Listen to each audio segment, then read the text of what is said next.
Bismillahirrahmanirrahim. Assalamualaikum warahmatullahi taala wabarakatuh. Alhamdulillah wassalatu wassalamu ala asyrafil anbiya'i wal mursalin wa ala alihi wa sahbihi ajma'in. Subhanaka la ilma lana illa ma 'allamtana innaka antal alimul hakim wa la haula wa la quwwata illa billahil aliyil azim. Amma ba'd. Alhamdulillah, bertemu kita lagi dalam kelas PDPR. InsyaAllah pada petang ini kita akan teruskan dengan madah ibadah, mata pelajaran ibadah. Dan insyaAllah pada petang ini Ustaz akan ulang kaji untuk silibus tahun 5 pula, di awal tajuk, iaitu tentang tajuk jamak dan qasar. Jadi mungkinlah anak-anak dah lama dah tinggal bab jamak dan qasar, jadi Ustaz ambil masa untuk ulang kaji secara ringkas dan kamu bolehlah ingat balik apa yang telah dipelajari tentang tajuk jamak dan qasar. Baik, insya-Allah pada petang ni Ustaz akan sentuh dari segi pengertian dulu. Ya. Apa dia makna jamak? Ya, jamak sudut bahasa ialah mengumpulkan, ataupun menghimpunkan. Boleh juga. Dari sudut syarak pula ialah mengumpulkan dua solat dalam satu waktu. Itu jamak. Ya. Dari sudut bahasanya ialah mengumpulkan ataupun menghimpunkan. Dari sudut syarak, jamak ialah mengumpulkan dua solat dalam satu waktu. Itu makna. Qasar pula ialah memendekkan. Makna qasar dari sudut bahasa ialah memendekkan. Kemudian dari sudut syarak ialah memendekkan solat yang 4 rakaat kepada 2. Itu qasar. Jadi jamak dan qasar dua benda yang berbeza. Jamak himpun, qasar pendek. Pendek maknanya memendekkan solat yang 4 rakaat kepada 2. Tapi kalau jamak, kita faham menghimpunkan daripada 2 waktu solat di dalam satu waktu. Jadi kita solat zuhur dan asar dalam waktu zuhur, ataupun solat zuhur dan asar dalam waktu asar. Itu jamak. Ataupun maghrib, isyak dalam waktu maghrib. Maghrib, isyak dalam waktu isyak. Itu jamak. Tapi qasar ialah memendekkan solat fardu yang 4 rakaat sahaja. Saya ulang. Qasar ialah memendekkan solat ataupun memendekkan solat fardu yang hanya 4 rakaat sahaja. Itu kena ambil perhatian kat situ. Kadang-kadang murid-murid keliru. Dia sama ratakan. Dia tolak subuh je dia sama ratakan. Qasar pun dengan yang maghrib pun boleh. Tak boleh. Ya? Baik. Itu dari segi awal lah. Ustaz ulang secara ringkas pengertiannya. Jadi hari ini insya-Allah Ustaz akan terangkanlah bahagian-bahagian jamak. Jamak terbahagi kepada 2. Seperti mana yang kamu tengok pada skrin. Jamak terbahagi kepada 2, taqdim dan ta'khir. Taqdim dan ta'khir. Kita faham taqdim ni apa dia? Taqdim solat zuhur dan asar di dalam waktu zuhur. Solat maghrib dan isyak dalam waktu maghrib. Solat jamak ta'khir pula, solat zuhur dan asar di dalam waktu asar. Solat maghrib dan isyak di dalam waktu isyak. Maknanya taqdim ni di awal waktu, ta'khir di akhir waktu. Itu bezalah bila kita nak buat. Itu bergantung pada kita lah dalam perjalanan. Kita yang rancang perjalanan. Jadi itu kaedah yang Allah Ta'ala bagi, hukum yang diharuskan untuk kita ketika mana kita dalam keadaan bermusafir. Maka dibolehkanlah kita untuk melakukan solat jamak dan qasar. Jadi itu kamu kena bagi perhatian lah. Kena bertahu beza lah. Mana satu taqdim, mana solat yang di waktu kata taqdim di awal, ta'khir masuk kepada di akhir waktu lah, di hujung lah, di waktu asar ataupun isyak lah. Jadi kita solatkan sekali. Baik. Hari ini Ustaz nak terang tentang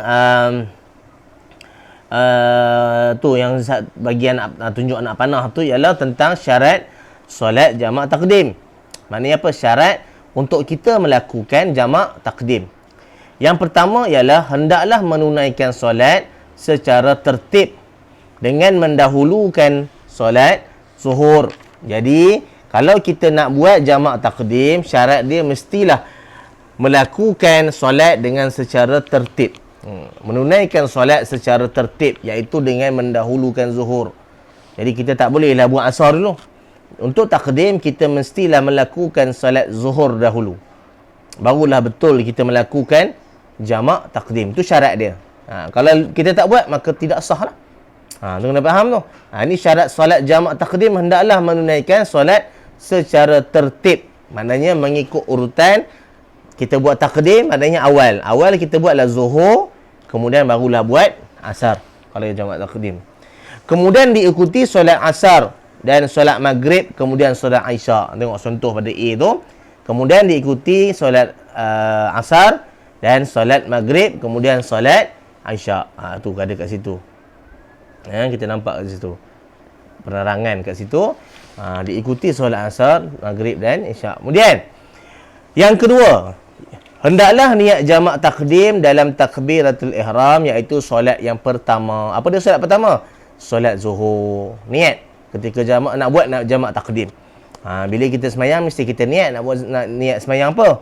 Jadi bila jamak takdim ni syarat dia ialah yang pertama tadi kita dah sebut, yang kedua hendaklah niat jamak takdim dalam takbiratul ihram. Tolong bagi perhatian ya.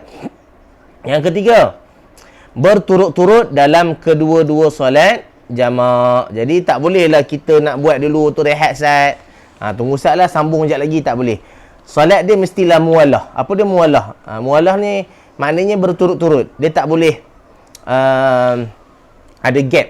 Atau ada jarak, ataupun ada satu masa yang agak lama memisahkan antara solat jamak takdim tu lah, antara zuhur dan asar. Jamak takdim dia tidak boleh terlalu lama memisahkan. Sebab apa? Dia berturut-turut. Hukum dia hendaklah muwalah. Muwalah ni maknanya berturut-turut. Kita tak boleh nak jarakkan. Kita buat zuhur boleh rehat sat, baring sat, baru nak sambung pula asar, tak boleh. Kalau kita buat, maka jamak tadi terbatal, kena buat semula. Jadi solat jamak takdim ni ada syarat-syarat dia. 3 syarat dia ni. Jadi kenalah diberi perhatian. Syarat jamak takhir tu je, hendaklah berniat jamak takhir dalam waktu pertama, iaitu zuhur ataupun maghrib. Tu kalau kita berniat untuk jamak takhir dalam waktu pertama tu, kita dah niat dah. Niat dah yang kita nak buat jamak takhir. Kenapa? Dalam perjalanan tu mungkinlah, saya bagi contoh lah. Dalam perjalanan tu kita nak berhenti dekat tempat rehat tu, tiba-tiba penuh. Bila penuh, kita pun dah tanam niat, ataupun kita dah niat dah awal dah, tak apalah. Kita teruskan perjalanan, kita nak buat jamak takhir. Jadi kena ada niat. Kena dah ada niat dah. Jangan kita tak apalah, biarlah nanti tak boleh. Dia kena ada niat. Jadi niat ni apa-apa pun, dalam apa-apa perbuatan mestilah dimulakan dengan niat. Innamal a'malu binniyat. Nabi bagi tahu dalam hadis, innamal a'malu binniyat. Contoh kalau kamu perasan, setiap perbuatan dalam ibadah fiqh, ibadah apa pun, mesti permulaan dia mestilah dengan niat. Solatnya niat, puasa niat, zakat niat, semua kena ada niat. Nak mandi hadas kena ada niat. Jadi apa-apa ibadah mestilah dimulai dengan niat.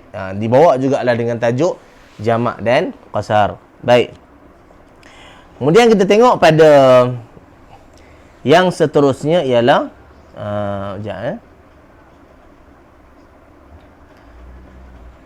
okey.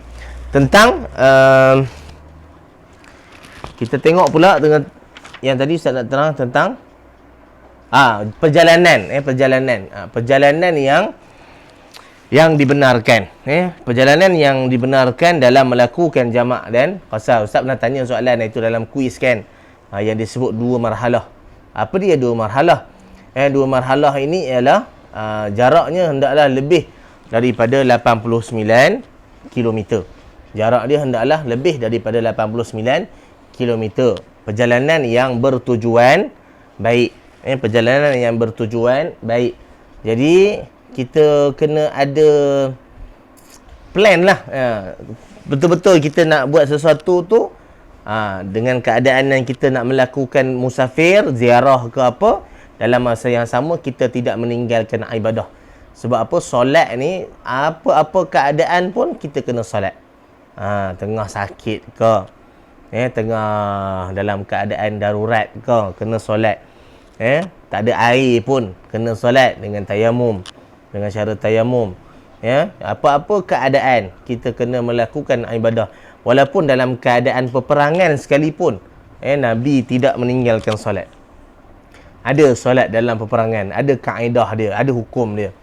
Jadi kita janganlah mengambil sambil lewa dalam melakukan ibadah solat. Jadi untuk hari ininya Ustaz bagi penerangan untuk jamak dan qasar ni ialah supaya kamu faham bahagian-bahagian jamak, makna jamak dan syarat-syarat jamak, dan kamu boleh jelas dan tahu membezakan antara jamak takdim dan jamak takhir. Jadi insya-Allah tugasan untuk hari ini seperti mana yang kamu nampak pada skrin ni, buat latihan pada set yang keempat, muka surat 12, sambungan daripada soalan yang last itulah. Jadi Ustaz harap kamu faham dengan penerangan Ustaz ulang kaji tentang tajuk jamak dan qasar, dan mudah-mudahan kamu dapatlah melaksanakan PDPR ini dengan lebih komitmen dan dengan lebih baik, supaya kita dapat menimba ilmu dalam keadaan kita diuji oleh Allah, tapi kita boleh belajar dengan cara yang lebih baik, dengan cara istiqamah, dengan bagi perhatian dan beri kerjasama kepada guru yang mengajar pada kamu, insya-Allah. Ustaz doakan semua dapat belajar dengan baik, yang baik daripada Allah, yang lemah daripada Ustaz sendiri. Aqulu qawli hadza wa astaghfirullahal azim li wa lakum. Wassalamu alaikum warahmatullahi taala wabarakatuh.